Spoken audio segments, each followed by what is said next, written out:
इस मैटर पे कोई भी बात नहीं करना चाहता, बात ही नहीं करना चाहता, वो तो दूर की बात है। बट आजकल ना मतलब सब चीजें आ रही हैं सामने, पहले नहीं आती थी। मेल इनफर्टिलिटी के पहले या तो जांचें नहीं होती थी, या पहले इनफर्टिलिटी के केस ही ज्यादा नहीं होते थे, बांझपन के इतने केस आते ही नहीं थे। आज मैं बताऊं कि जितनी महिलाओं को प्रॉब्लम है ना, उतनी पुरुषों को भी प्रॉब्लम। पुरुषों का भी मतलब सीमन स्पर्म काउंट उतना ही कम आता है जितना फीमेल का, जितना रिस्पॉन्सिबल फीमेल है उतनी ही मेल है। तो सभी एग्री है ना, हम चर्चा कर सकते हैं ना इस मैटर पे। यस, तो सभी हैंड रेस करके दिखाएं, सभी एग्री है तो वेरी गुड, क्या बात है शंकर सर। फीमेल ज्यादा है, मतलब जानना चाहती सबके जी सही है, और जरूरी भी है जानना। हमारे शरीर के ऑर्गन्स हैं ये, जिनके बारे में हम नहीं जानेंगे तो कौन जानेगा। ठीक है, thank you so much, thank you. तो आज हम शुरू करते हैं male infertility. Sir slide share कर लें।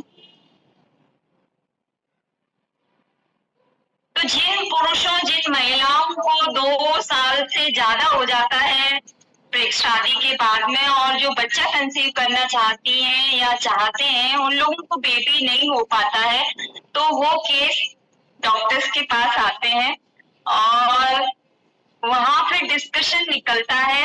सबसे पहले जो भी पेशेंट कोई भी आ रहा है, उसकी सबसे पहले मैं हिस्ट्री लेती हूँ कि 2 साल हो गए हैं, आप प्लानिंग करना चाहते हैं, नहीं हो रहा है, तो टेस्ट करवाए जाते हैं। पहले फीमेल्स के टेस्ट होते हैं, साथ में मेल्स के टेस्ट भी होते हैं। तो वहां से ही शुरुआत होती है।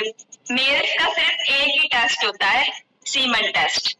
उससे ही कंफर्म हो जाता है कि उसको कोई ट्रीटमेंट की जरूरत है या नहीं है। तो हम थोड़ा सा उसी को ही डिटेल में ले लेते हैं, क्योंकि मुझे समझ नहीं आ रहा था कि इस टॉपिक को मैं कहाँ से शुरू करूं, तो मैंने उसको वहीं से ही शुरू करा है, जैसे मैं देखती हूँ उसके हिसाब से। देखो, ये सेल है जो सीमन सेल, ये कह सकते हैं कि ये शुक्राणु है जो मेल के अंदर फादर बनने के लिए रिस्पॉन्सिबल है। वो छोटी सी जो 2 ml 3 ml डिस्चार्ज जो रिलीज होता है ना, उसमें 60 मिलियन से 120 मिलियन ऐसे सेल होते हैं, छोटे छोटे सेल, जो हमें हमारी आंखों से दिखाई नहीं देते हैं। इनको सिर्फ माइक्रोस्कोप में देखा जाता है। शुरुआत में जब मैंने ये सेल को देखा था ना, मुझे घबराहट होने लग गई थी कि ये ऐसा स्ट्रक्चर, मतलब वो कैसे जो है, मतलब बाहर निकलने के बाद भी आधे घंटे तक सर्वाइव रहता है। ये सीमन सेल है। सीमन की इतनी सी क्वांटिटी के अंदर 60 मिलियन से 120 मिलियन तक ये सेल्स होना जरूरी है, और इनका साइज में प्रॉपरली होना भी बहुत ज्यादा जरूरी है। जभी वो एक एग को फोड़ने में रिस्पॉन्सिबल होता है। एग, मैंने पिछली बार वो फीमेल का स्ट्रक्चर आपको बताया था कि फीमेल के स्ट्रक्चर में नीचे से, यूट्रस से होते हुए ट्यूब में जाके फर्टिलाइजेशन होता है, ट्यूब के अंदर फर्टिलाइज होता है। तो वहां तक इसको पहुंचने के लिए इतने सारे शुक्राणुओं की जरूरत होती है। अन्यथा कुछ शुक्राणु तो क्या है, बाहर ही मर जाते हैं, कुछ अंदर तक जाके मर जाते हैं। इसमें से सिर्फ एक ही है जो वहां जाके उस एग को फोड़ता है। उस एग को फोड़ने के बाद में प्रोसेस, वो बेबी बनने की प्रोसेस, जायगोट, और जायगोट से फीटल का डेवलपमेंट यूट्रस के अंदर शुरू हो जाता है। तो 120 मिलियन से ज्यादा शुक्राणु चाहिए रहते। तो ये एक मैंने रिपोर्ट निकाली थी कल कि एक का टेस्ट करवाया था, तो मैंने स्क्रीनशॉट लेके रख लिया था कि ये हमारे नॉर्मली जो है कैसे एग्जामिनेशन होता है, तो थोड़ा सा सीमेन लिया जाता है और उसको लैब में टेस्ट कराया जाता है। पहले तो फिजिकली देखा जाता है कलर कैसा है, कोई इन्फेक्शन वगैरह होता है तो उसका कलर चेंज हो जाता है। नॉर्मली अमाउंट कितना है उसका, मतलब कि पीएच वैल्यू कितना है। फिर माइक्रोस्कोपिकली एग्जामिनेशन किया जाता है कि 120 मिलियन से ज्यादा होना चाहिए, तो इसमें शायद 62 मिलियन आ रहे हैं। दूसरा, नॉर्मल होने के साथ साथ उसकी मॉर्फोलॉजी भी सही होना चाहिए। मॉर्फोलॉजी मतलब कि उसका स्ट्रक्चर भी सही होना चाहिए। उसमें से यदि उसका किसी किसी का क्या सिर नहीं बना हुआ रहता है, किसी का टैल बना हुआ नहीं रहता है, तो वो भी कोई काम के स्पर्म नहीं रहते हैं, वो भी फर्टिलाइजेशन में हेल्प नहीं कर सकते हैं। तो काम का अच्छी है, और चार्ज होने के साथ साथ उसका स्ट्रक्चर भी बहुत सही है। अन्यथा वो एग गया तो सुनते हैं कि अबॉर्शन हो गया, 2-3 महीने चढ़े और फिर वापस से खराब हो गया, अच्छा स्पर्म भी अच्छे बेबी को कंसीव कर पाता है। तो चाल भी होना बहुत ज्यादा जरूरी है और उसके लिए लिक्विड होना भी, जितनी मात्रा में हमें लिक्विड चाहिए, उसके अंदर पानी चाहिए, वो पानी होना भी बहुत ज्यादा जरूरी है। थिक डिस्चार्ज है तो उसमें सर्वाइव ही नहीं कर पाएंगे सीमन, ज्यादा देर तक वहां पहुंच ही नहीं पाएंगे। इसलिए बोला जाता है कि बॉडी को हाइड्रेट रखो, न्यूट्रिशन के साथ साथ हमें पानी की भी जरूरत होती है, तो ये इसके लिए जरूरी है। चाल भी बराबर रहेगी। सर नेक्स्ट, इंफेक्शंस भी हो जाते हैं सीमन के अंदर तो भी प्रॉब्लम्स बनी रहती है। आज हम डिस्कस करेंगे और कि इसके लिए और क्या क्या चीजें हैं जो हमारा हेल्दी स्पर्म बने और ऐसी चीजों का सामना नहीं करना पड़े। देखो क्या होता है ना कि 12-13 साल के बाद में फीमेल और मेल का स्ट्रक्चर डेवलप होना शुरू होता है, सेक्स ऑर्गन डेवलप होना शुरू होते हैं, तो उस टाइम से एक अवस्था शुरू होती है, जवानी की अवस्था। 3 अवस्थाएं रहती है ना, एक बचपन, एक जवानी, एक बुढ़ापा। तो जो जवानी वाली अवस्था होती है इसमें मेल्स में टेस्टोस्टेरोन हार्मोन, तो फीमेल्स में एस्ट्रोजन, प्रोजेस्टेरोन और पिछली बार मैंने बताया था कि प्रोलैक्टिन टाइप के फीमेल में हार्मोन्स होते हैं, मेल में एक ही हार्मोन होता है टेस्टोस्टेरोन हार्मोन। ये सही है तो उसका स्ट्रक्चर भी सही। पहले मैंने बताया था कि पीसीओडी में मेल जैसे सिम्टम्स आने लगते हैं, फीमेल तो दाढ़ी मूछ आने लगती है, उसका आकार मेल के जैसे होने लगता है। ऐसे टेस्टोस्टेरोन जब गड़बड़ होता है ना तो एक मेल का स्ट्रक्चर फीमेल जैसे उसको भी मोटापा आने लगता है। एक हेल्दी टेस्टोस्टेरोन हेल्दी स्टेरोन नहीं हो रहा है उसको देखिए, दोनों को कंपेयर में बताया गया है कि एक मेल का स्ट्रक्चर, उसकी बॉडी अच्छी रहेगी, उसके मसल्स अच्छे रहेंगे और मतलब दिखने में उसका शेप वाइज दिखेगा। और टेस्टोस्टेरोन हार्मोन का लेवल यदि लो है तो उसका दिखने में शेप अलग ही कुछ हो जाएगा। और तो और यहाँ तक भी हो जाता है कि उसके दाढ़ी मूछ नहीं आते हैं, शरीर में हेयर्स प्रोमिनेंट होना चाहिए, मेल के छाती ब्रॉड होना चाहिए, तो उस तरीके के हार्मोन्स डेवलप नहीं हो पाते। इस तरीके के चैलेंजेस आजकल बहुत आने लगे। पहले तो खाना था इसलिए ज्यादातर इनफर्टिलिटी के कॉज ही नहीं आते थे। आजकल हम हमारे बच्चों पे ध्यान दें, हम तो इस एज से गुजर चुके हैं, बट हम हमारे बच्चों पे ध्यान दें कि उनके शरीर का विकास उनके अकॉर्डिंग होना बहुत ज्यादा जरूरी है, अन्यथा आगे चल के इनफर्टिलिटी के केस और ज्यादा सामने आए तो हम उनको रोक सकते हैं। अभी यहाँ पे 160 लोग, 161 लोग हैं, तो हम यदि एक बच्चे की भी टेक केयरिंग हमने कर ली, हमारे बच्चों की भी टेक केयरिंग यदि हमने अच्छे से कर ली, तो आगे चल के हमें इनफर्टिलिटी जैसे कॉज का सामना नहीं करना पड़ेगा। नेक्स्ट, तो देखो टेस्टोस्टेरोन का लेवल ना 20 साल की अवस्था में, 25 साल की अवस्था तक बहुत अच्छा रहता है। पहले के लोग हुआ करते थे कि और ज्यादा दिन तक बहुत अच्छा रहता था, बट धीरे धीरे टेस्टोस्टेरोन का लेवल अपने आप ही बॉडी से कम होना शुरू हो जाता है, और 90 तक जाते जाते, ये ग्राफ है देखो रेड कलर से जो दिखाया है, 20 साल की एज में पूरा टेस्टोस्टेरोन हार्मोन बहुत अच्छा है, 30 साल की एज में थोड़ा सा कम हुआ, फिर 40 की एज में थोड़ा सा कम, 50 की एज में थोड़ा सा और नीचे डाउन, 60, 70, 80, 90 नीचे जाके और डाउन हो गया। तो ये नॉर्मल है, नॉर्मल प्रोसेस है। देखो टेस्टोस्टेरोन हार्मोन्स रिस्पॉन्सिबल है। आजकल ना सीमन की जो मैं जांच करवा रही हूँ ना, इतने सारे पेशेंट आ रहे एंजियोस्पर्मिया की। एंजियोस्पर्मिया का मतलब है कि सीमन एक भी है ही नहीं। क्यों नहीं है? इसका कारण ये है कि ब्रेन से ही सारी चीजों का संचालन होता है। पिट्यूटरी ग्रंथि मैंने पिछली बार बताई थी, ब्रेन में एक पिट्यूटरी ग्रंथि होती है जो थायराइड ग्लैंड पे वर्क करती है। थायराइड ग्लैंड से मेल के अंदर जो ये टीएसएच और ये हार्मोन्स होते हैं, ये टेस्टिस के ऊपर जाके टेस्टोस्टेरोन हार्मोन कन्वर्ट करवाते हैं और स्पर्म बनने के लिए प्रोग्रेसिव होते हैं। तो आजकल इतने सारे ये कॉज आ रहे हैं, या तो ये हार्मोन्स का लेवल सही ये कॉज रहता है, या टेस्टिस पे कोई प्रॉब्लम आ गई ये कॉज रहता है। बचपन में गलत जगह चोट लग जाती है तो कभी कभी शुक्राणु की नली दब जाती है, ये कॉज हो जाता है कि उसके स्पर्म बाहर नहीं निकल पा रहे और वो बेबी कंसीव करने में सहयोग नहीं कर पा रहा। ये कारण हो सकता है, टेस्टिस की प्रॉब्लम हो सकती है, या एक कारण ये हो सकता है कि उसको टेस्टोस्टेरोन हार्मोन्स का लेवल सही नहीं है। तो देखो टेस्टोस्टेरोन का जब हार्मोन्स का लेवल सही नहीं होता है ना, तो शरीर में अपने आप ही कुछ ऐसे चेंजेस दिखाई देने लगते हैं। 20-30 की साल की एज में ही यदि टेस्टोस्टेरोन का हार्मोन आजकल जो खाना पीना है उसकी वजह से ये और जल्दी दिखाई देने लगा है। पहले तो क्या है कि इसका इफेक्ट 60-70 साल की एज में आता था।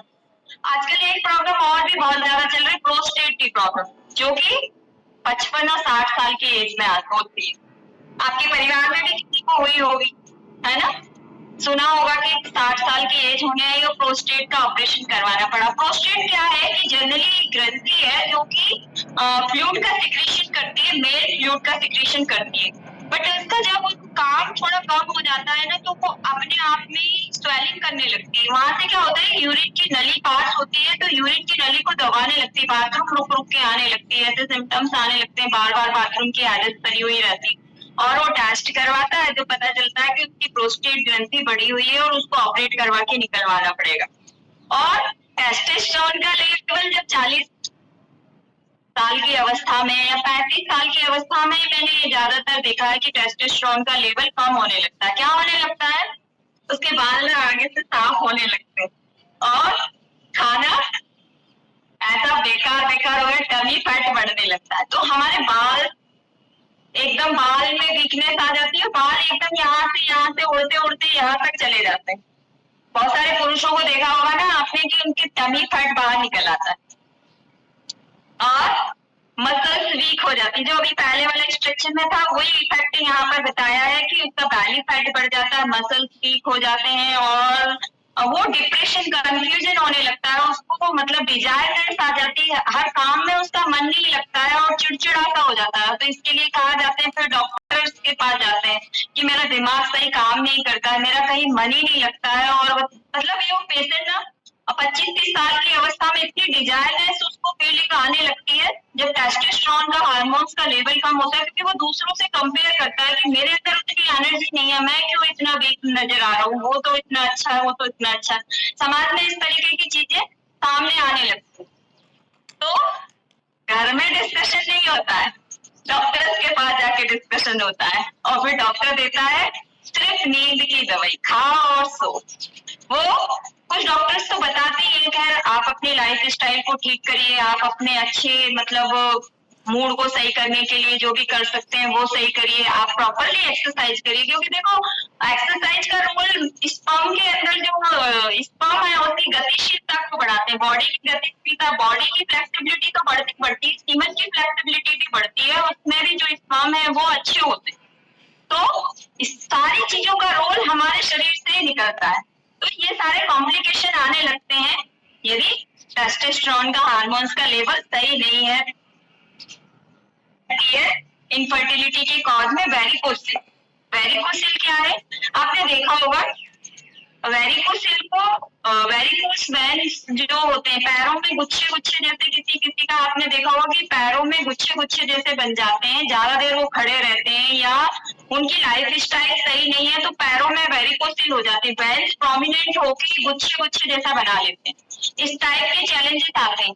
या पाइल्स की प्रॉब्लम्स जो होती है, वैसे ही कुछ प्रॉब्लम्स वेरिकोसिल कहलाती है। वेरिकोसिल में क्या होता है कि जो अंडकोश है, टेस्टिस है, वहां पर कुछ नसों के गुच्छे आ जाते हैं जिसकी वजह से टेस्टिस अपना परफॉर्मेंस अच्छे से नहीं कर पाती, सूजन आ जाती है और वेरिकोसिल की प्रॉब्लम होने की वजह से स्पर्म ठीक से बाहर नहीं निकल पाते। ये एक चैलेंजेस, बहुत बड़ा चैलेंजेस आता है और ये ना मेल कभी भी डिस्कस नहीं करता आने के बाद, वो तो फीमेल कभी कभी बता देती है कि हाँ ये इनको प्रॉब्लम्स होती है, कि जो भी वो बताना चाह रही है वो प्रॉब्लम्स होती है, इसकी वजह से प्रेगनेंसी कंसीव नहीं हो पाती। वेरिकोसिल का मतलब ये है कि गुच्छे जैसे बन गए, नसों के गुच्छे बन गए। हमारे पूरे शरीर में ऑक्सीजन पहुंचाने के लिए आर्टरी और वेन्स रहती है, वेन्स में कुछ प्रॉपरली ब्लड का फ्लो नहीं आ पाता।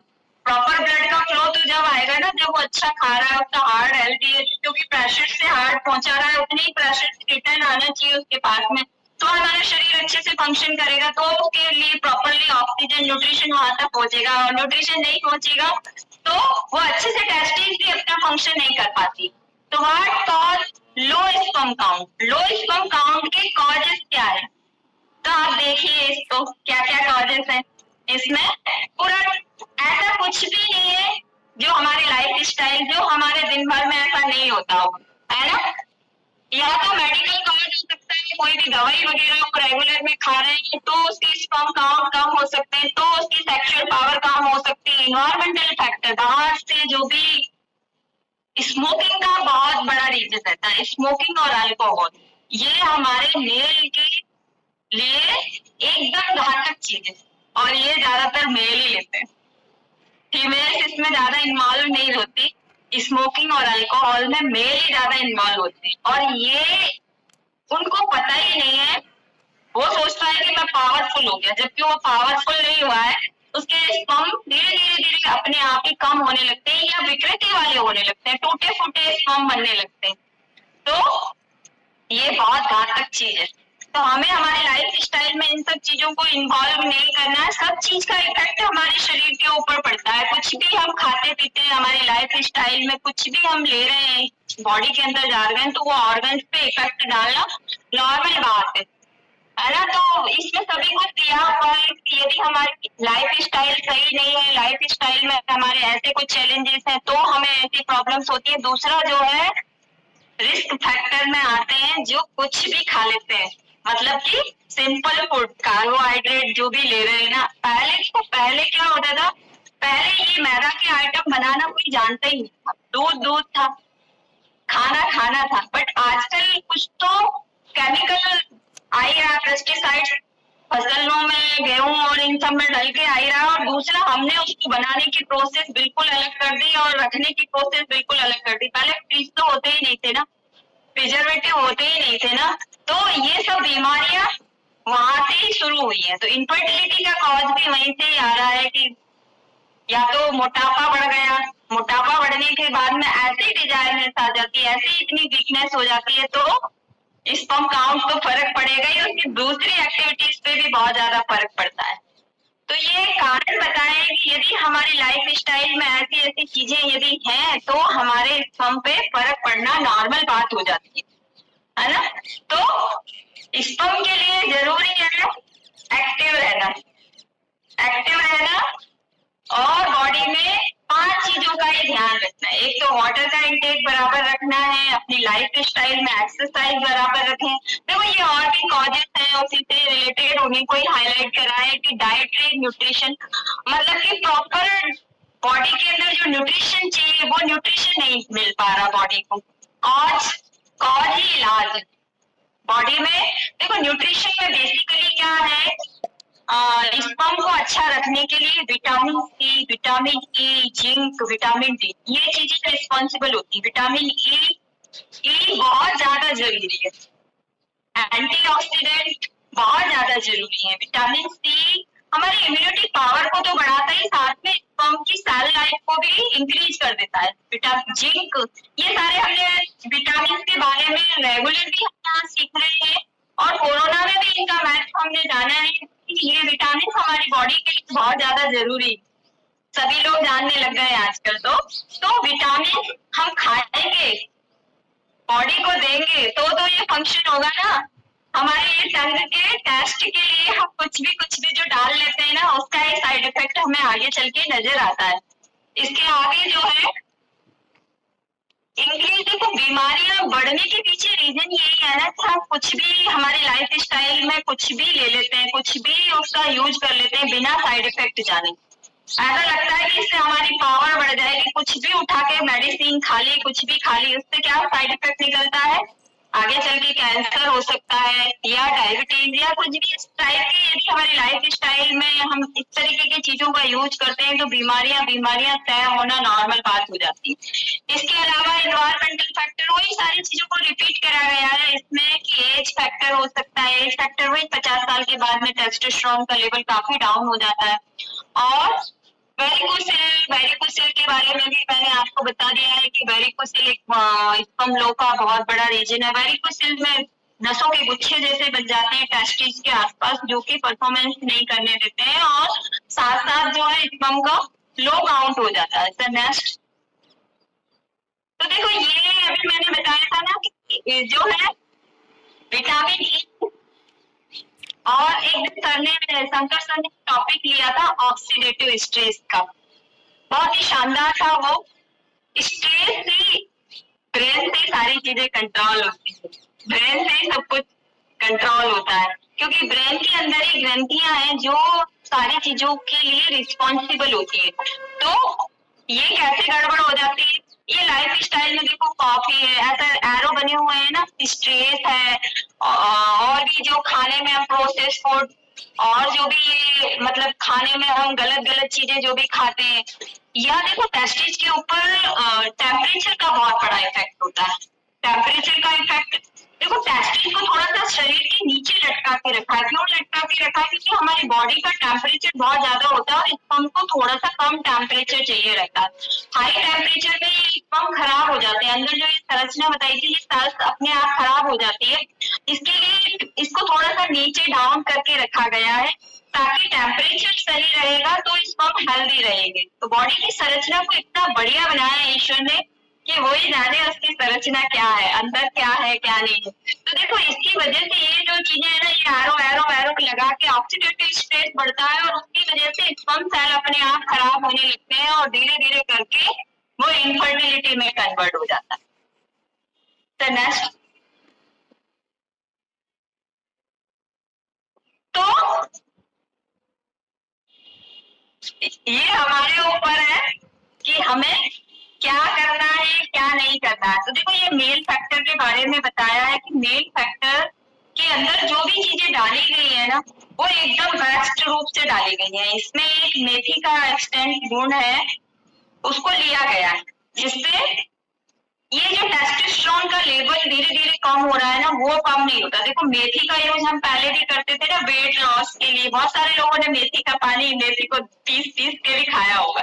तो मेथी के अपने आप में बहुत सारे गुण हैं, वेट लॉस को तो करवाती है, टमी फैट को अच्छा रखती है, वेरिकोसिल को ठीक करती है, ब्लड की सप्लाई को बढ़ाती है, सूजन को कम करती है बॉडी में। दूसरा इसमें एक फाइन बात है जो एंटीऑक्सीडेंट का काम करता है, हमारे ऑक्सीडेटिव जो स्ट्रेस बढ़ रहा है उसको कम करने का काम करता है, साथ में हमारे ब्लड प्रेशर को ठीक करने का काम करता है। तो ये सारी चीजें आ गई। दूसरा एक और इसमें इंग्रेडिएंट होता है जो एमिनो एसिड्स हैं, जो कि हमारे ब्लड को हटाने में हेल्प करता है ना, चीजों को बॉडी के अंदर से बाहर निकालने का काम करता है, टॉक्सिन को बाहर निकालने का काम करता है। और इसको कोई भी ले सकता है, 25 साल से उम्र ज्यादा हो तो कोई भी मेल ले सकता है, फीमेल नहीं ले सकती है ना।